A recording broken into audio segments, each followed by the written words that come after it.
Good evening, Puggy fans. It is I, Kaiba the Pug. I'm here just to say hi, and that I'm okay. You might hear from the Discord, or you might hear from some of my other videos that I had a scary vet visit. It was a long and scary day, but they took good care of me. And I'm on the road to recovery, and I'm okay. Although, I don't like this whole dieting thing, because I don't get very many tweets now, and that's not good. I don't like that. But otherwise, Daddy says that we're doing better, and he gave me out for extra walks, and I like that. And we're taking my medicines, and I promise I will be okay. So, we hope that you enjoy this video, which is Daddy's Super Deck Sunday, and he's sorry that we missed last week. And hopefully you guys will see my vet visit video soon. Daddy says he's working on it. It's really hard. There's a lot of stuff to edit for that one. Okay, humans. Now it's Daddy's turn, and I'm probably going to go to sleep. Love you. Bye-bye.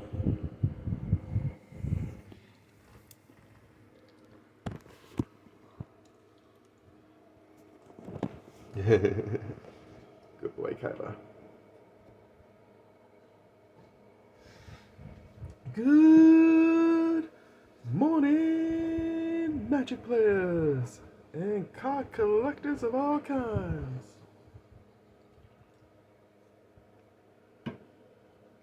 Doing something a little different today. Not sure if you can see that on the camera or not. But today for a change, I am not doing a Magic deck actually. So for those of you who tuned in for Magic, you guys are going to get a different sort of video. And for those of you who just love card games in general, this one's going to be a special treat for you guys, because I'm going to show you the deck that started it all, and take you guys back for this episode of Super Deck Sunday, to the very beginning of my channel's history, and to what started this whole thing, and why I am the Lord of Forbidden Decks. For those of you who don't know, who are brand new to the channel, I started out with Yu-Gi-Oh! As my card game of choice. I did play Pokemon briefly as a kid, but I really fell out of love with the game and the anime in general because Ash lost the first major championship, and I had never actually experienced the hero losing before, and it kind of just completely threw off my mojo for that series. Whereas Yugi never failed me. Yugi always wins in the end. So go Yugi. And so today, I am going to show you guys my first ever Yu-Gi-Oh deck. This is the deck that I built over a solid 15 to 20 year period. And this deck is the I can't say that word. This deck is the personification of who I am as the Lord of Forbidden Decks.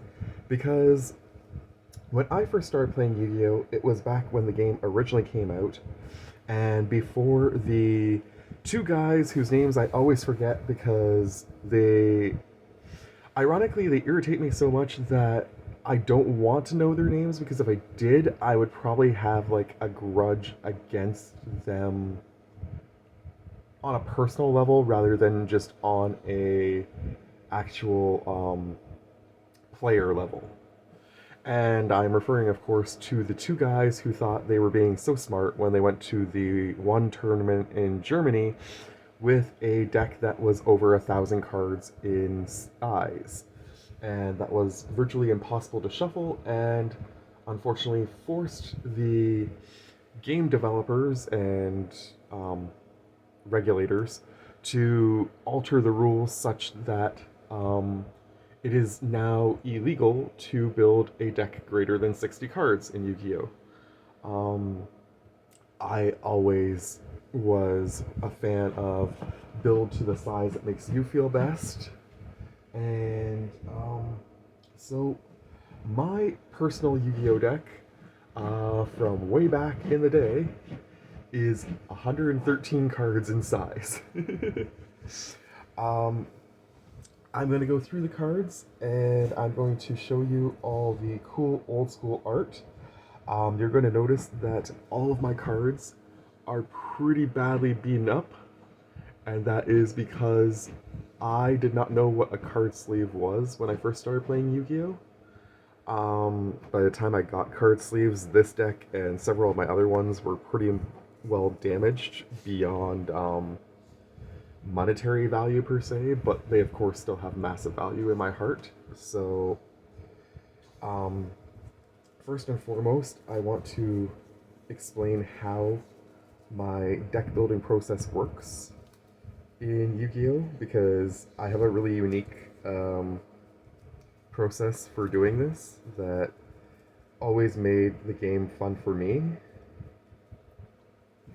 So first off, as I said, there's 113 cards in this deck. And the reason why there are 113 cards is because, first off, that is actually the largest deck build I ever did in Yu-Gi-Oh! So no deck I ever made was greater than 113 cards. And second, I really enjoy prime numbers in math. So prime numbers are any number that can't be divided by a different number other than 1 and itself. So for example, you can't divide 3 by 2 and get a positive number, or a whole number, I mean. You will get like 1.5. So as a result of that, 3 is prime. 113 happens to be prime, and the breakdown on my deck is also into 3 sets of prime numbers. The monsters category, the magic card category, and the trap card category all have a prime number of cards in them, and the total is a prime number. I was a little obsessed with math when I was a kid, and I always enjoyed building my decks this way. So I have decks that are, for example, 71 cards in size, a 43 card deck size. I think the smallest is 43, and they go up to 113, but it's always a prime number is the total, and it is a prime number for the... I'm just making sure this is still recording. Yes. Okay. It is always a prime number for each of the categories.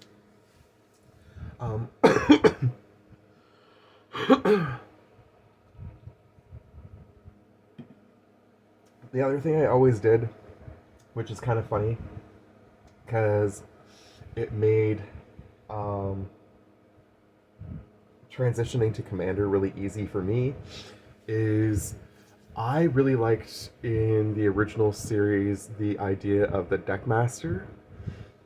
So whenever I build a Yu-Gi-Oh deck, I always picked a specific card.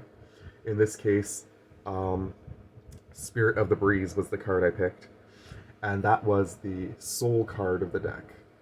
So this card is like the heart and soul of the deck. It's the monster that you want to pull because it's the one you have the greatest connection with. Like Yugi has his connection with the Dark Magician, Kaiba has his connection with the Blue Eyes White Dragon. So for each of my decks, there is one specific card that I strongly connect to in the deck, and then I build the deck around it. So as I say, in this case, it is Spirit of the Breeze. Spirit of the Breeze is a 3-star card with 0 attack and 1800 defense. And as long as it remains in attack position on your side of the field, you get to increase your life points by 1,000 during each of your standby phases. So as long as you can protect it from getting attacked, you're gaining life every turn. Those of you who know my Magic strategies know that I do like to do a whole bunch of life gain, life loss stuff. And this deck does have a bunch of focus on some of that, but it's also just kind of focused on like all kinds of really cool old school cards that I enjoyed seeing in the anime, and also that I just really enjoyed pulling when I was a kid. So this is essentially a deck of all my absolute favorites. Judgment of Anubis is a counter trap card. You discard a card from your hand to negate the activation and effect of a spell card by your opponent. That spell card has to have the effect of destroying another spell or trap, though, on the field. And if you do this, then you can target a face-up monster that's on your opponent's side of the field and inflict damage to them equal to the attack of that monster and destroy it, which is pretty cool. Brain Control, you pay 800 life points. You get to take control of one monster on your opponent's side of the field until the end of your turn. Pretty good. Enchanted Javelin, when an opponent's monster attacks, you can increase your life points by their attack before the damage goes through. So this was just a great way to save myself in games, or to give myself a huge life point boost if I have a creature that can defend me. Wabaku is a perfect way to just stop all damage for a turn. That would be inflicted by monsters, at least. Heart of Clear Water is an incredible card to combine with my Soul card here. Because if the equipped monster's attack is 1300 or higher, then this thing's automatically destroyed. But otherwise, the monster that's equipped with this can't be destroyed by battle or by the effect of a card that specifically designates a target. Yeah, that designates a target. So if there's like a board wipe, then it'll still kill the creature, but otherwise... Sorry, my back is a little sore. I had to move a little bit. You're okay though, honey. But otherwise, this card basically gives my Soul card indestructible. I still take battle damage, but at least it can't die, so I'm always going to have that 1,000 points per turn. This is actually one of my favorite monsters of all time. The very first pack of Yu-Gi-Oh cards that I ever opened contained one of these. I actually have 2 copies, and the other copy's in a different deck that I love too. Garnecia Elephantis is just a big boy in terms of attack and defense. Otherwise, he does virtually nothing. He's a 7-star monster. But I love elephants, as you guys know. They're my favorite animal of all time. And pulling this card hooked me on Yu-Gi-Oh! For life. So basically, as a result of having Garnecia Elephantis, I became a card lover for life. And I chased Yu-Gi-Oh! For 20 plus years. I do have all 3 of the gods in this, or not the gods, well, I mean, they were like the gods in the original series, the first round, but basically they're not gods. They're spirits of different elements. So I have Kazijin of the Wind, and I have Sangha of the Thunder, and I have the Suijin of Water as well, and of course their final piece. So I'll just put those ones here so that you guys can see those when they all come together. Patrician of Darkness is a fun one. As long as this guy remains on the field face up, I get to decide who the controller of this card, yeah, I get to decide what the targets are of my opponent's attacks. So if my opponent attacks, I can decide which creature they get to hit instead of them deciding, which is pretty awesome. It's a great way to protect her. Magician of Faith is a classic in Yu-Gi-Oh! You flip this one over and you get a spell card back from the graveyard. Spell magic. Dark Snake Syndrome is one of my favorite cards in here, and it's actually a part of a really sick combo that I build on my board. So I'm going to put it to the side here, but what it does is it inflicts direct damage to me and my opponent during each of my standby phases. The first damage is 200, and then it doubles from there each turn. So 200 the first turn, 400 the second turn, 800 the third turn, and so on. And it's just a basically an insanely quick way to kill both of us off unless somebody stops it. As you know, I like to throw things on the board to distract people so that I can get the rest of my plan into place. And then once my plan is into place, typically people can't undo my plans. That's how I strategize my deck building and my gameplay a lot of the time. So we got the Burning Beast, and I do have the Frozen or Freezing Beast in here as well. They go together. Essentially, they can equip to each other to give each other a different ability. So, the Burning Beast, if it's equipped to a monster,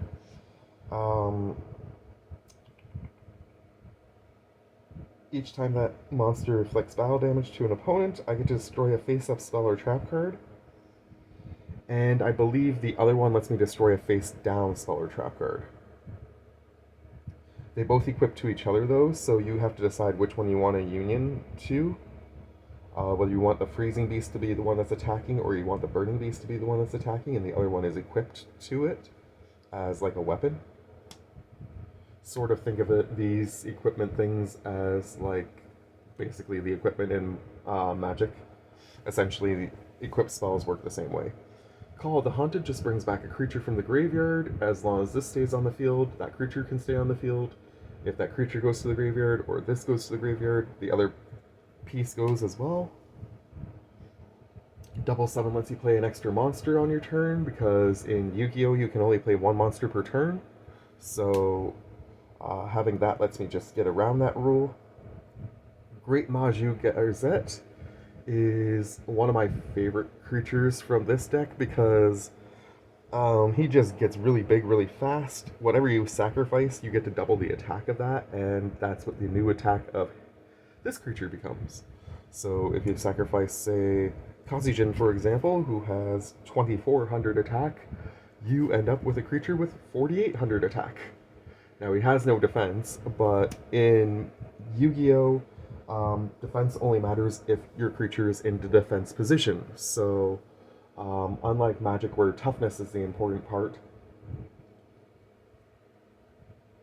as much as power is, in Yu-Gi-Oh! Only one stat matters at a time, depending on what position your creature is put in. There's my Suijin to go with my Kazijin. I have a Raging Flame Sprite. I always loved the artwork on this one. I think that was the main reason I included it. But I also do like the fact that it can attack my opponent's life points directly, and every time it attacks, it gets an extra 1000 attack points. So on turn 1, this thing becomes an 1100, and then it becomes 2100, and so on if it doesn't get stopped. I always included this card in tribute to Speedway, which was my brother's dog. Now I include it as a tribute also to Kaiba. I love this little cute puppy. Outstanding dog Marin. Whenever it goes to the graveyard, it comes back to my deck, and then I shuffle my deck. So I can always make sure that I at least have one card in my deck as long as that doesn't get removed from the game. In Yu-Gi-Oh! Like in Magic, if you run out of cards in your deck and you have to draw, you automatically lose the game. So this basically prevents that. I have 3 copies of this creature, mainly just because I love zombies, and there is a not huge but semi-decently big zombie core in this deck. He can flip into defense and out of defense each turn, and whenever he flips face up, he gets an extra 300 attack and defense, which is pretty solid. So it becomes a 1900 2000 when it gets attacked face down, for example. Also, if you put it face down, it's harder to target. Swords of Revealing Light keeps my creatures from being attacked for 3 turns, or myself, if I don't have any creatures in play. Classic card from the show, Zolga, to give me 2,000 life points when it comes into play. Card Destruction for the same classic nostalgia effect, and just always good to wipe out a person's hand if they're doing really well, or if you're doing really poorly, to help set you up with a new one. Mucka Mucka was always one of my favorites. He gets attack and defense points based on how many cards you have in your hand, so as long as you're playing with a fairly decent sized grip, he can get up to 2,400 attack and defense, which is pretty cool. Blindly Loyal Goblin. I always like the fact that this guy can't be taken by anybody else from my side of the field to theirs. So you just always guarantee to have at least one creature on board, even on your opponent's turn, if he's in play. There are two bug cards that I included in this deck that I really like. Swarm of Locusts is the first, and this one destroys magic and trap cards when it gets flipped face up. It can also, like my zombie that I showed you earlier, flip itself face down on its turns. So basically, each turn I can flip this face down, and then if somebody threatens it with any attacks, I get to destroy one of their magic or trap cards, which is pretty cool. The other one is called Swarm of Scarabs. When we get to it, you'll see it is very similar, and you're going to notice there's a very big Egypt theme to Yu-Gi-Oh! Of course, so Swarm of Scarabs, Swarm of Locusts. The Scarabs destroy monsters. This is one of my favorite equip spells. Wicked Breaking Flameburge Bayu.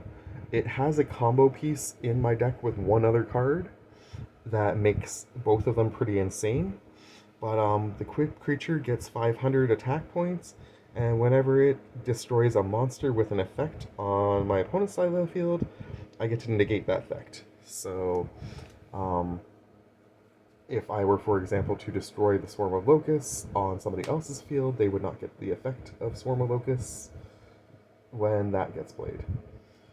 Black Pennant just gives you 500 extra attack, and when it gets destroyed, you also get 500 life points knocked off of your opponent. For the record, equip spells go to the graveyard when the creature dies, so unlike Magic where your artifacts stay on the board, if my 13th grave here is equipped with the Black Pennant, when my 13th grave dies, so does my Black Pennant. He's just a really cute zombie. Very simple, very basic. You're okay, Kaiba. You gonna go get some water? A zombie that suddenly appeared from plot 13, an empty grave. I've always liked this guy. He has a special place in my heart just for being cute. Vampire Lady, another zombie, because in Yu-Gi-Oh! Vampires are zombies as well as regular zombies. And each time this card inflicts battle damage to your opponent's life points, you get to declare a card type, and then they have to select one of those cards from their deck and send it to the graveyard. So if you pick Magic card, for example, they have to go through their deck and pick out a Magic card and send it to the graveyard, which is pretty cool. Barrel Behind the Door is a nice little one to snap back at your opponents. If they try to use an effect to deal damage to your life points, you flip this sucker and the effect gets dealt to them instead. Non-aggression area is fun because it prevents people from being able to play a monster during their turn. So, and it only costs you one card on your turn to play it, which is nice.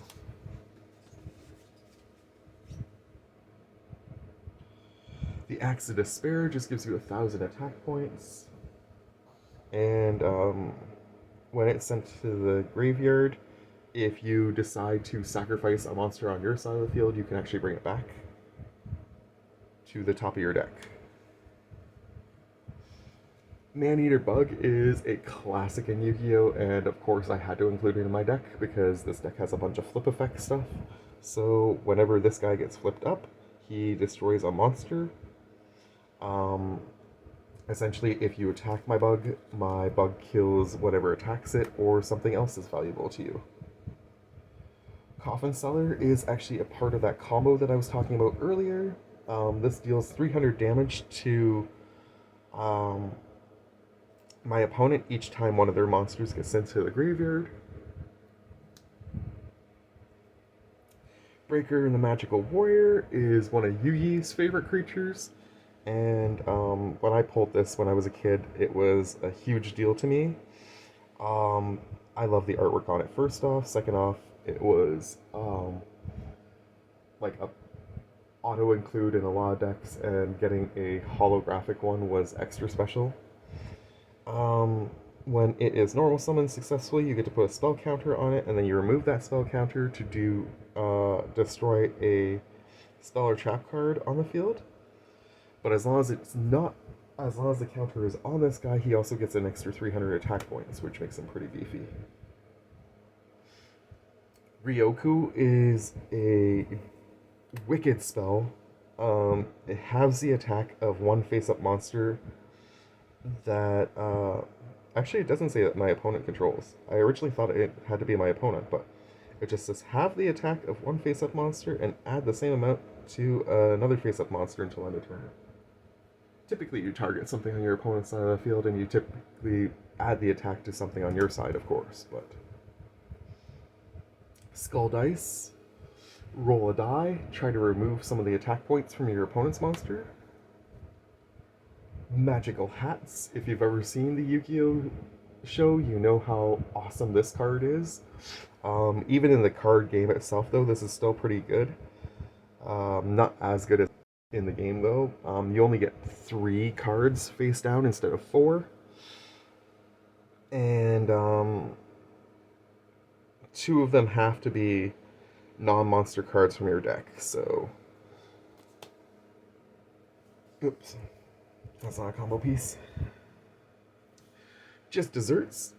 A wicked little classic spell that deals 500 damage for every monster on your opponent's side of the field. You can get them for up to 2,500.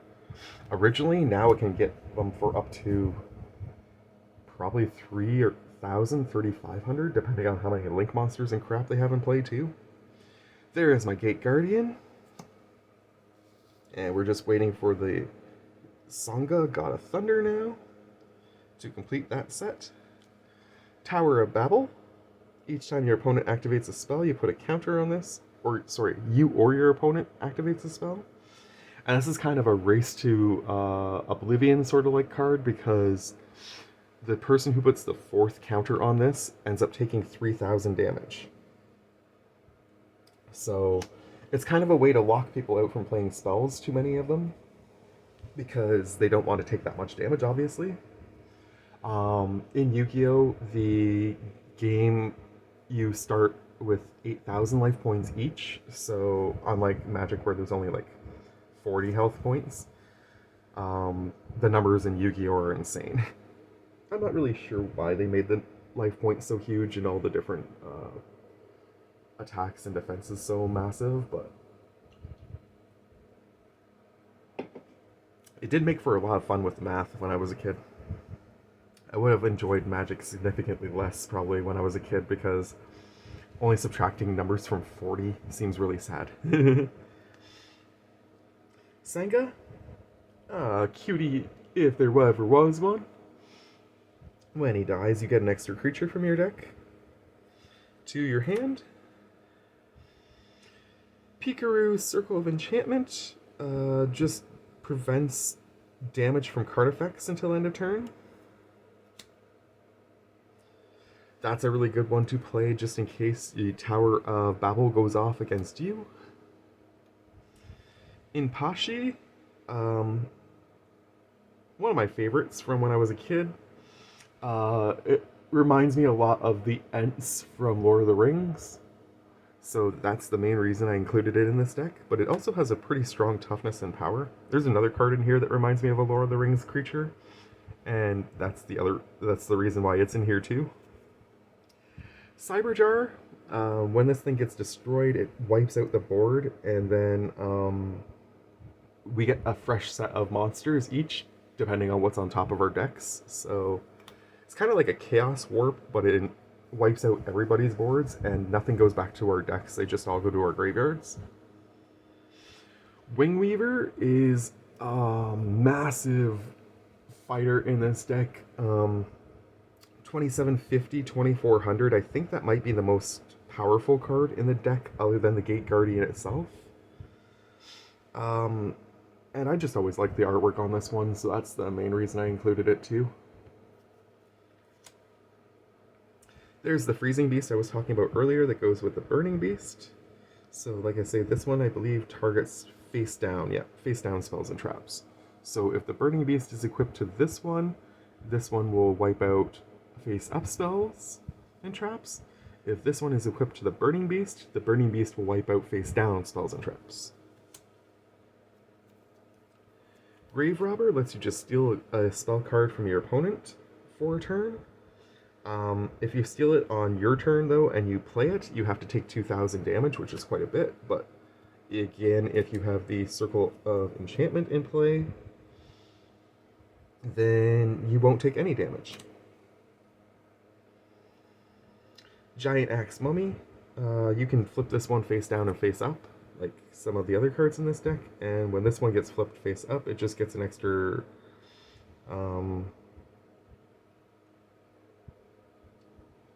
No, it doesn't get anything.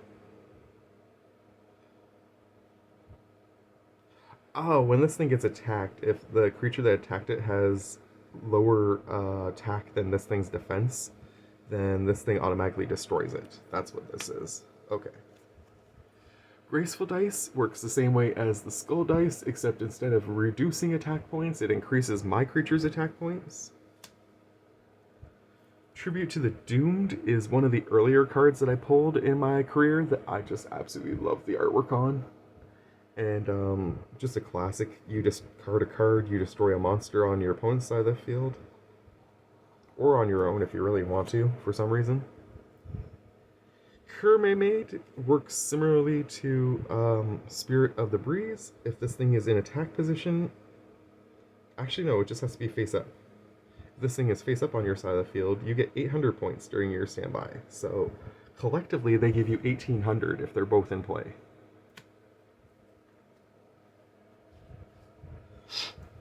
Reign of Mercy gives each of us 1,000 life points. When I show you my combo later on, you're going to see that that actually can be really negative against my opponent, depending on if I have my combo fully in play. Fear from the Dark is a cute little zombie guy that just has a lot of attack and defense for a 4-star monster. And if it's sent from my hand or my deck to the graveyard by an opponent's card, that I get to special summon it. I also have the bigger version of this one in there too, which you'll see later on. Dark Assailant, another just regular vanilla zombie because I love zombies. Guardian Yatos is in here because I love myself some Guardian Yatos. Raphael was arguably my favorite duelist outside of the main cast in the entire series. Setting aside Yugi, Joey, Kaiba, and let's say Duke Devlin, because he's alright too. Setting aside those 4 and Pegasus, because Pegasus is my favorite villain in the series, aside from them, Raphael was definitely my favorite character. And this was, of course, his best monster, and I put it in a lot of different decks that I have because of that reason. Ironically, right behind it is the Seal of Orichalcos, though, which, as we all know, is, if you love Yu-Gi-Oh!, you know this is like one of the most wicked cards in the game, at least in the anime, for what it was supposed to do. In the actual game, it's not nearly as deadly, but it's still pretty decent. All your monsters get 500 attack bonus. Once per turn, it can't be destroyed. When you have 2 face-up attack position monsters. Your opponent can't target your monster with the lowest attack for an attack, and whenever this thing's activated, you destroy all special summon monsters you control, and you can't special summon monsters from your extra deck. This deck doesn't have an extra deck, so that was why it was a great include in this one. Physical double lets me just copy somebody else's creature for a turn. Ikiboyo Drakmord is a disgusting card that I love to play on an opponent's creature. The equipped creature can't attack.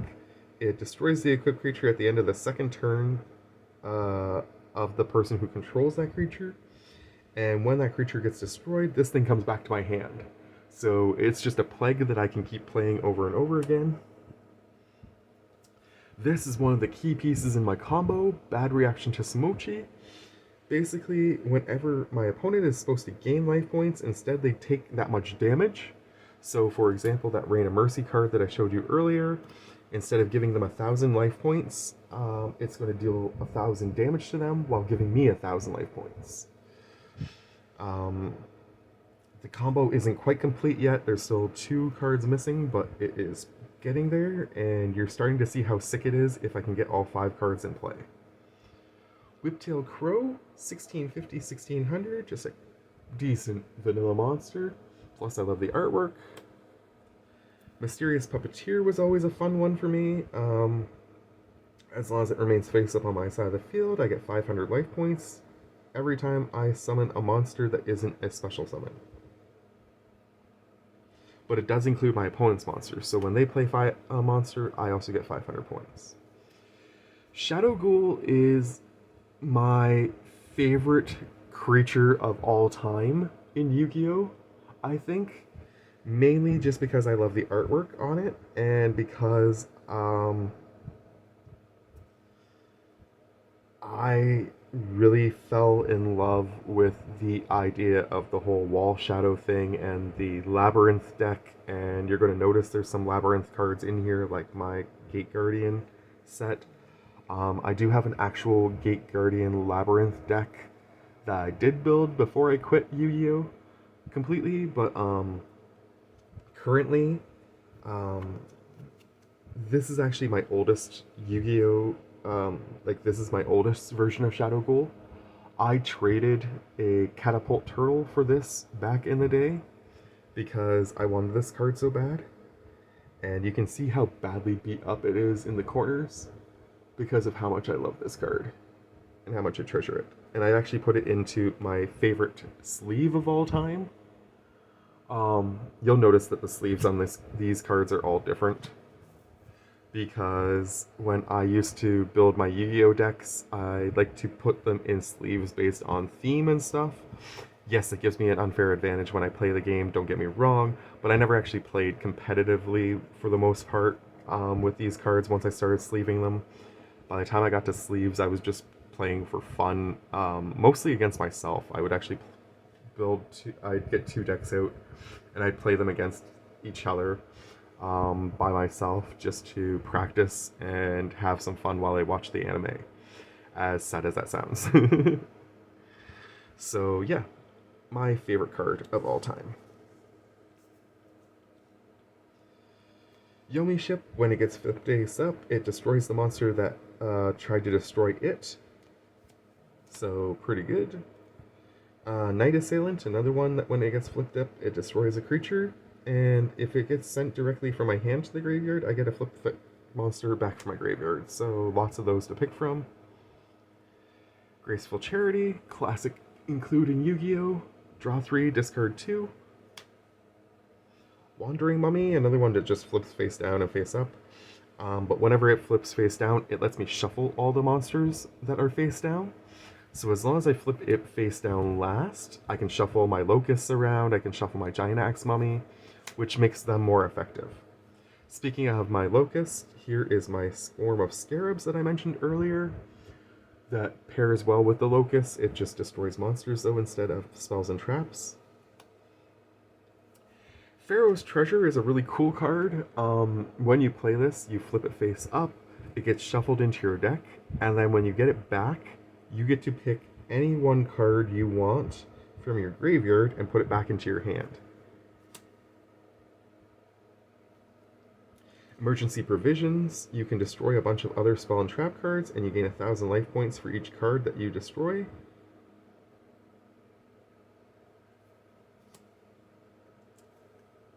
Different Dimension Capsule. When this thing gets played, it's kind of like the Pharaoh's Treasure.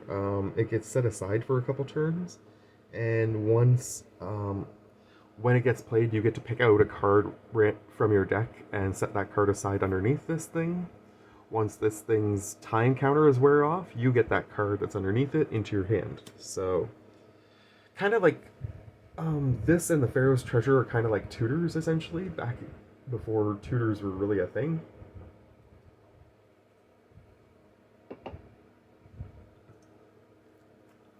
So is Sangan, that I showed you earlier. Southbird is another one that flips face down and face up. Whenever it flips face up, though, it deals 1,000 damage to my opponent, as long as it's like a flip summon.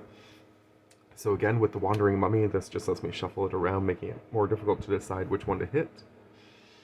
There is the Thunder, and this one I actually bought last to complete this combo, so this one's actually in the best condition.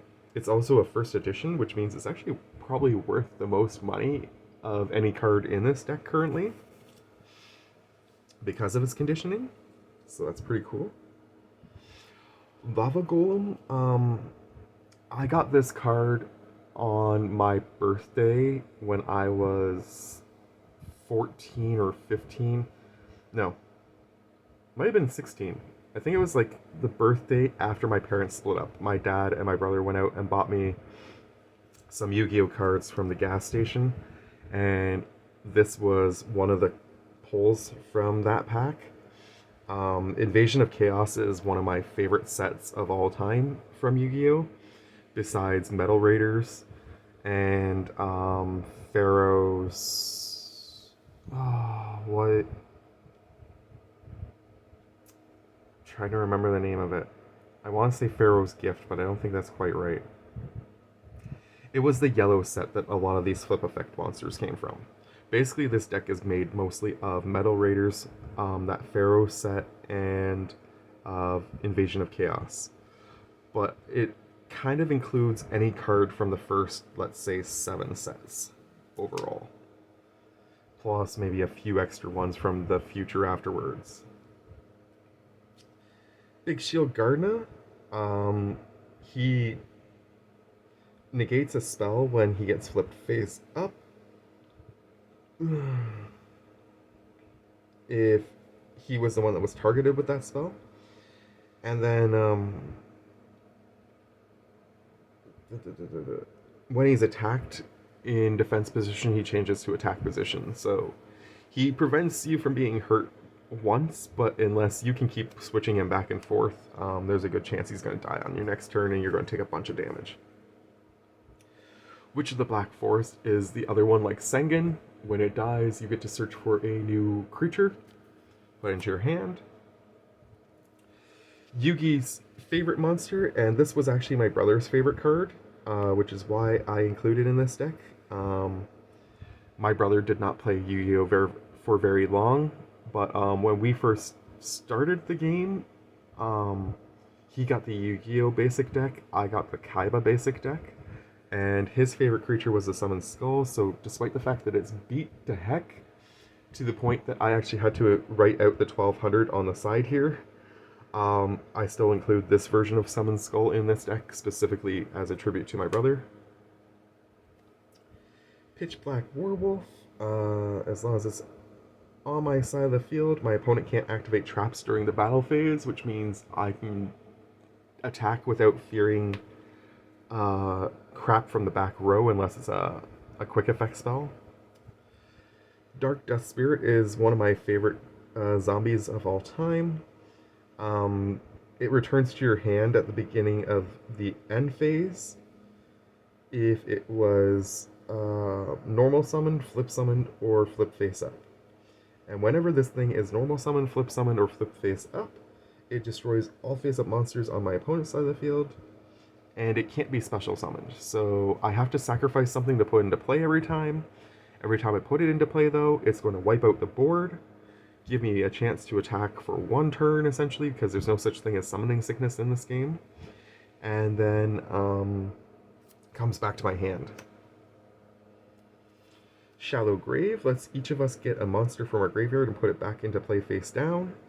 Of course, since I have a whole bunch of creatures I love to put face down, that's just great for me. This one is the guy that goes with my sword here that I mentioned earlier.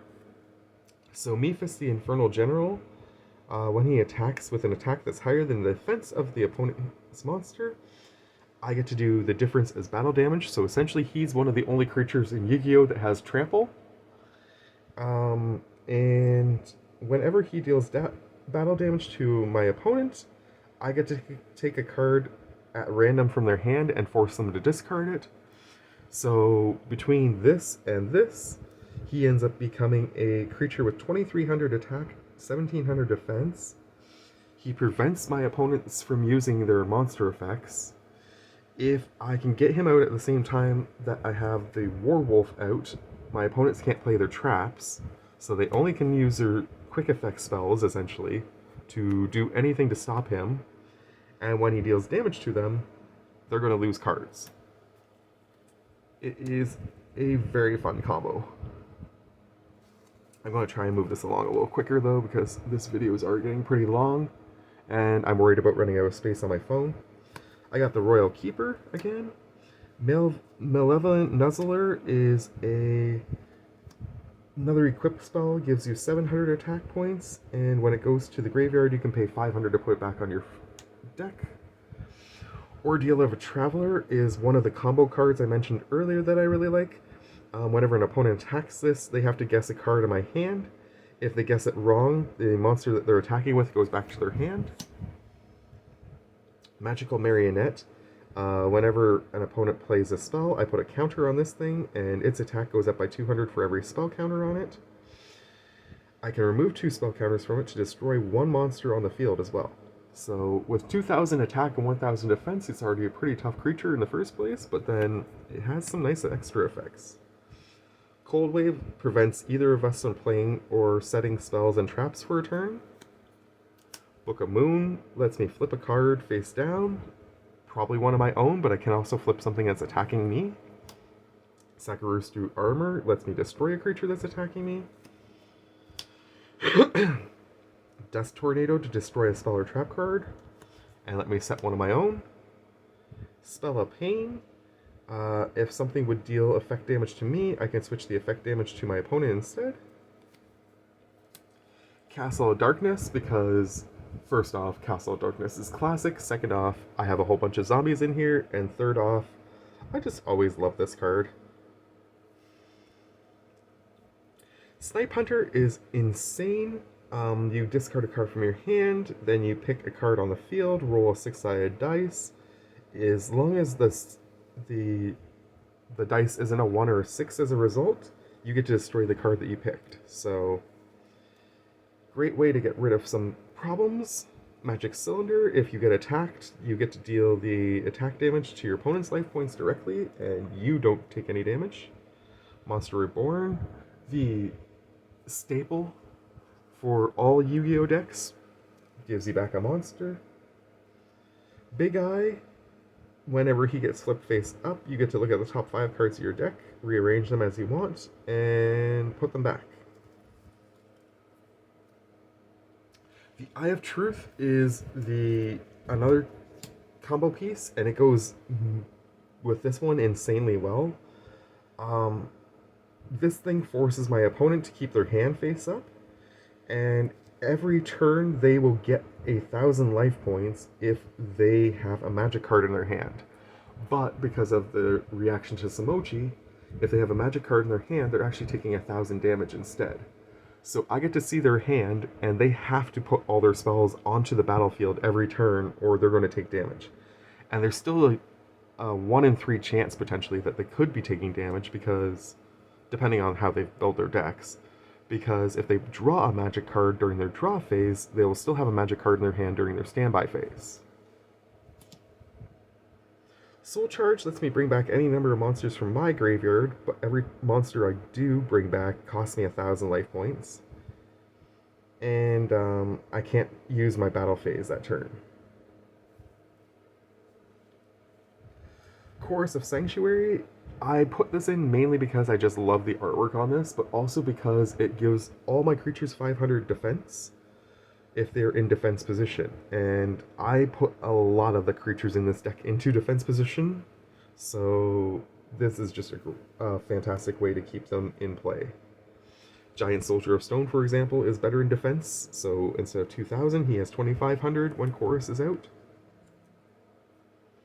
Cryul is the other creature that I was talking about earlier that reminds me of Lord of the Rings. This one reminds me of the Balrog that Gandalf fights, so I included it in my deck mainly because of that reason. But also, if he goes to the graveyard as a result of battle, I flip a coin. If I call the coin flip right, I get to destroy a monster on my opponent's side of the field, which is kind of cool because the Balrog, when it gets destroyed in Lord of the Rings, or when he gets defeated in Lord of the Rings in Khazad-dûm, he takes Gandalf down with him, so Cryul is kind of exactly like that.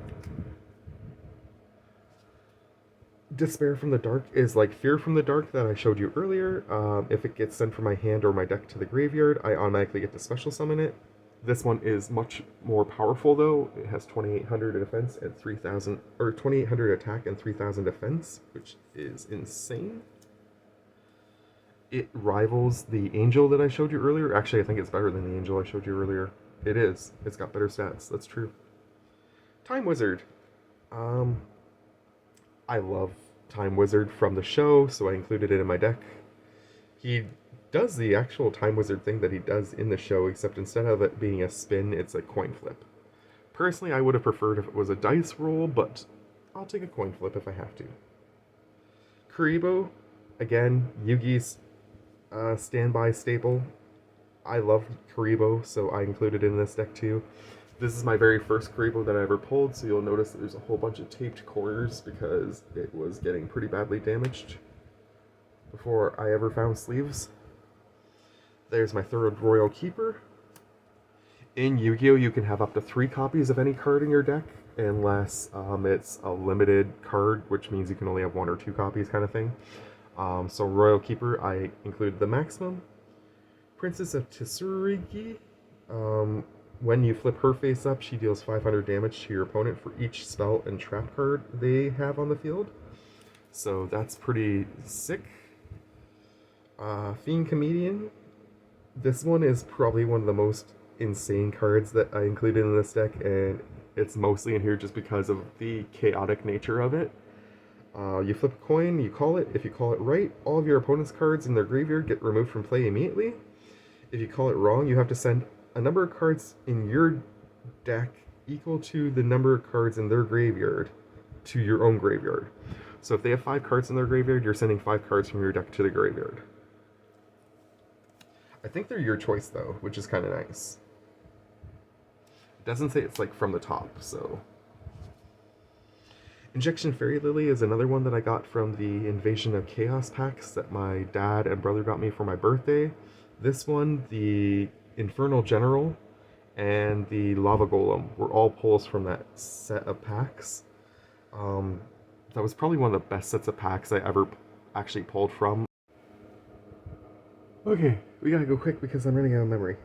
This thing, you can pay 2,000 points during your damage step or your opponent's damage step to increase its attack by 3,000, making sure it stays on the field and something else goes to the graveyard instead. Mirror Force is the classic that wipes out your opponent's board if they're attacking with all their creatures. Classic Yu-Gi-Oh card. Pot of Greed, also a classic Yu-Gi-Oh card. Draw 2 cards, not 3, not 5, 2. Heavy Storm, my favorite artwork on a spell and trap removal card. Also, probably one of the better cards in my deck because of the hollow and everything. Kelbic, whatever attacks it goes back to your opponent's hand. I like to include this one and Kelbic. They're just really cute and they're from the same set. Mask of Darkness is like the Magician of Faith, in that when you flip it face up, you're going to get a card back from your graveyard, but instead of a spell, you get a trap. And finally, Scapegoat, which lets you summon 4 goats to protect you at quick spell speed, so the classic card from Joey's deck, and one that I've always enjoyed. And there you have it, my first ever Yu-Gi-Oh deck. The 6 cards that I love to run as a sort of crazy-ass combo, if I can get them onto the field, my favorite monsters and such. This is what made me the Lord of Forbidden decks. I build decks that are not legal in Yu-Gi-Oh, but that I believe are much more fun and in spirit of the game, at least as it was taught to me by the anime that I fell in love with as a child. Anyways, that's it for me for Super Deck Sunday. I'm going to have to cut it off there because I need to have enough space to actually use CapCut to put all this together. So, without further ado, I hope you guys enjoy the rest of your weekend, and I'm just going to give you guys a quick shot of Kaiba as we go out because he's very tired of me doing this. It's like 1:30 a.m. So, much love to you all from Kaiba over there, and I to you. Take care. Have a great weekend, and we'll see you in the next one. Bye.